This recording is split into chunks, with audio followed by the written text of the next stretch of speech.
तो चलिए स्टार्ट करते हैं refractive index. The ratio of speed of light in vacuum to the speed of light in medium is called refractive index of that medium. Means refractive index एक ratio होता है speed of light in vacuum to the speed of light in medium. That is refractive index of the medium equal to speed of light in vacuum upon speed of light in medium. Medium हमारा water हो सकता है, air हो सकता है और कोई भी ऑयल हो सकता है, ग्लास हो सकता है। It indicates the light bending ability of the medium.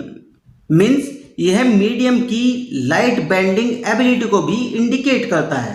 Means ये हमें यह बताता है कोई मीडियम लाइट को कितना बेंड कर सकता है। फॉर एग्जाम्पल एयर और वाटर, एयर में कम बेंडिंग होती है और वाटर में ज़्यादा और ग्लास में और ज़्यादा। तो जिसका रिफ्रैक्टिव इंडेक्स मीडियम का ज़्यादा होता है उसकी लाइट बेंडिंग एबिलिटी भी उतनी ही ज़्यादा होती है। फॉर एग्जाम्पल एक मीडियम का रिफ्रैक्टिव इंडेक्स 2 है और एक मीडियम का रिफ्रैक्टिव इंडेक्स 3 है। तो इसमें जिसका रिफ्रैक्टिव इंडेक्स 3 है उस मीडियम में लाइट ज़्यादा बेंड होगी as compared to refractive index of 2। तो चलिए एक बार फिर से देख लेते हैं refractive index. The ratio of speed of light in vacuum to the speed of light in medium is called the refractive index of that medium. That is refractive index of the medium equal to speed of light in vacuum upon speed of light in medium. It indicates the light bending ability of the medium. तो चलिए next देखते हैं। Next is lens. A lens is a piece of transparent glass bounded by two spherical surfaces. Means lens glass का एक transparent piece होता है जो कि दोनों साइड से स्फेरिकल सरफेस से बाउंडेड होता है। मीन्स लेंस के दोनों साइड स्फेरिकल सरफेसेस होते हैं। The lenses are of two type. Lenses 2 type के होते हैं। Number 1 concave lens, number 2 convex lens. Number 1 concave lens. A concave lens is thin in the middle but thicker at the edges. Concave lens middle से thin होता है but edges से thick होता है। Number 2 convex lens. A convex lens is thicker in the middle but thin at the edges. तो चलिए देखते हैं। A convex lens is thick at the centre. तो ये सेंटर से मिडिल से थिक होता है but thinner at the edges और किनारों से पतला होता है। तो चलिए नेक्स्ट देखते हैं। Next is linear magnification. The ratio of size of image to the size of object is known as linear magnification.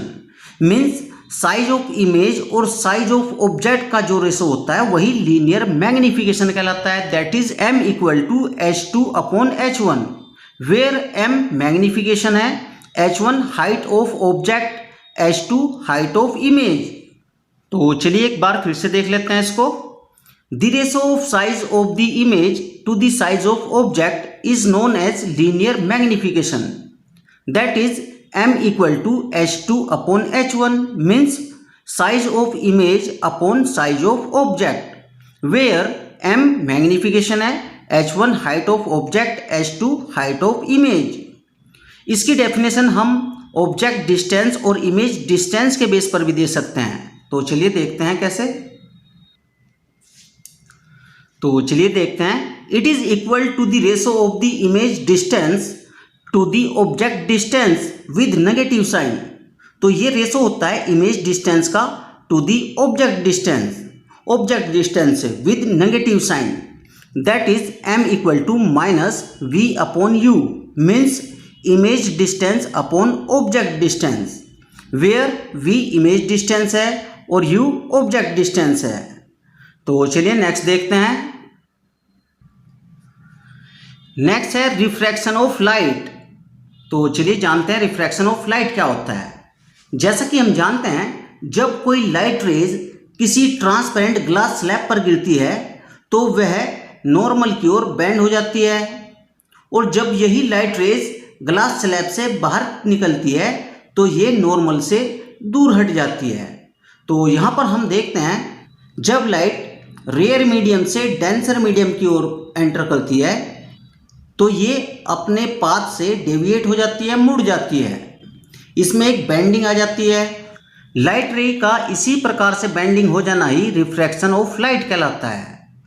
तो चलिए स्टार्ट करते हैं। The bending of light ray when it passes from one medium to another is called refraction of light. तो light का bend हो जाना जब ये वन मीडियम से दूसरे मीडियम में एंटर करती है, रिफ्रैक्शन ऑफ लाइट कहलाता है। Causes when the light goes from one medium to another its speed changes. जब लाइट एक मीडियम से दूसरे मीडियम में एंटर करती है तो इसकी स्पीड चेंज हो जाती है। सपोज कीजिए रेयर मीडियम में स्पीड 80 मीटर पर सेकंड की है, तो डेंसर मीडियम में इसकी speed less than 80 metre per second हो जाएगी। That is the refraction of light occurs due to the change in speed of light when it passes from one medium to another. तो refraction of light इसी कारण होता है जब light एक medium से दूसरे मीडियम में एंटर करती है, क्योंकि इस केस में इसकी स्पीड चेंज हो जाती है। तो चलिए एक बार फिर से देख लेते हैं। The bending of light rays when it passes from one medium to another is called refraction of light. Means light का एक मीडियम से दूसरे मीडियम में जाने पर बेंड हो जाना ही रिफ्रैक्शन ऑफ लाइट कहलाता है। Causes when the light goes from one medium to another its speed changes. जब लाइट एक मीडियम से दूसरे मीडियम में जाती है तो इसकी स्पीड चेंज हो जाती है। That is the refraction of light occurs due to the change in speed of light when it passes from one medium to another. Means refraction light का वन मीडियम से दूसरे मीडियम में जाने पर speed के चेंज होने के कारण होता है। तो चलिए नेक्स्ट देखते हैं। Next optically rare medium. Rare medium क्या होता है? A medium in which speed of light is more.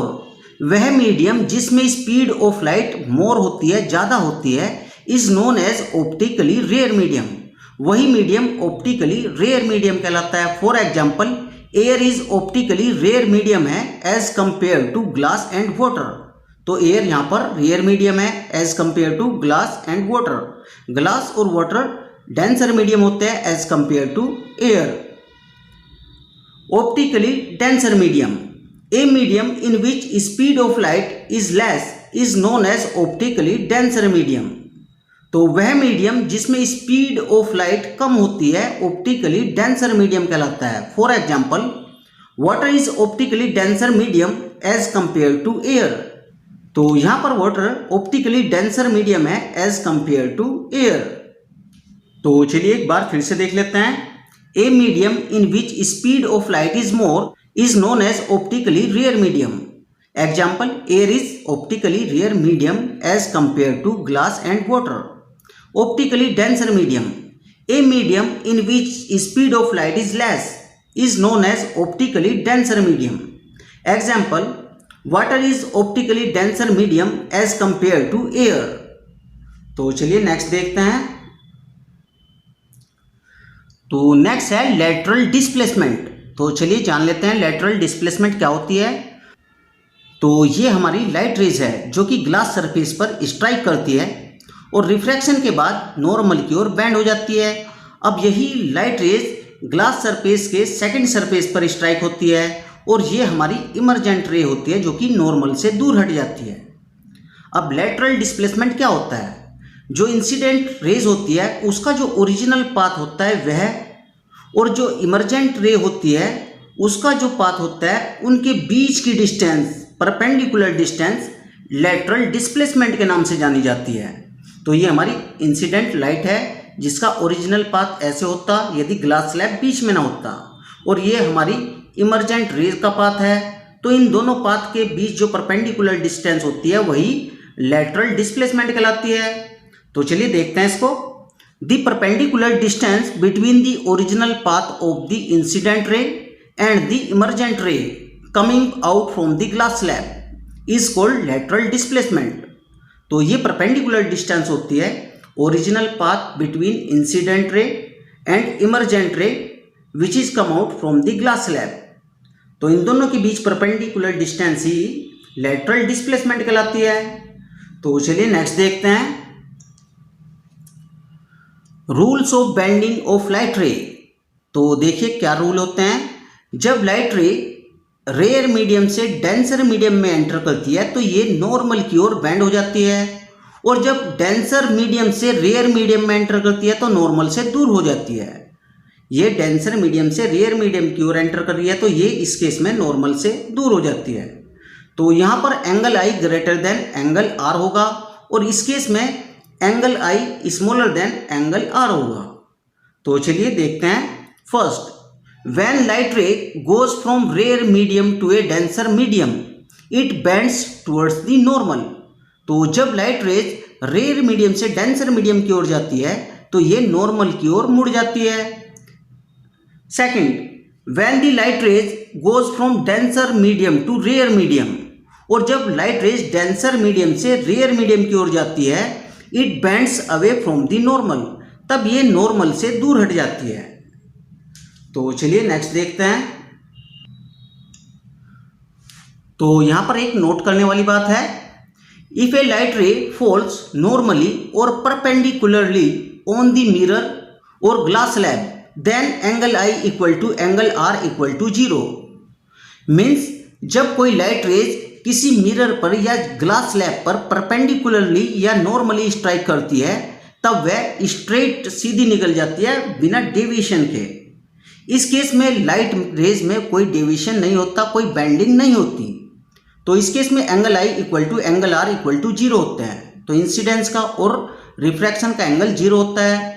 Mirror के केस में इंसिडेंट और रिफ्लेक्शन का एंगल 0 होता है। इन case of mirror it is reflected back along the same path. Mirror के केस में ये जिस लाइन से आती है, जिस पाथ से आती है, रिफ्लेक्ट होकर उसी पाथ पर चली जाती है। तो इस केस में भी I equal to r equal to 0 होगा। Means angle of incidence equal to angle of refraction equal to 0 in case of glass slab. और यदि हमारी कोई ग्लास स्लैब है, कांच का कोई पीस है, it goes straight through the glass slab, तो इस केस में एक ग्लास स्लैब से सीधी निकल जाती है विदाउट अंडरगोइंग एनी डेविएशन, बिना किसी डेविएशन के, मीन्स विदाउट एनी बेंडिंग। तो डियर स्टूडेंट, ये वीडियो आपको कैसी लगी? यदि ये वीडियो आपको पसंद आई तो वीडियो को लाइक करें, चैनल को सब्सक्राइब करें। Okay, thanks for watching this video.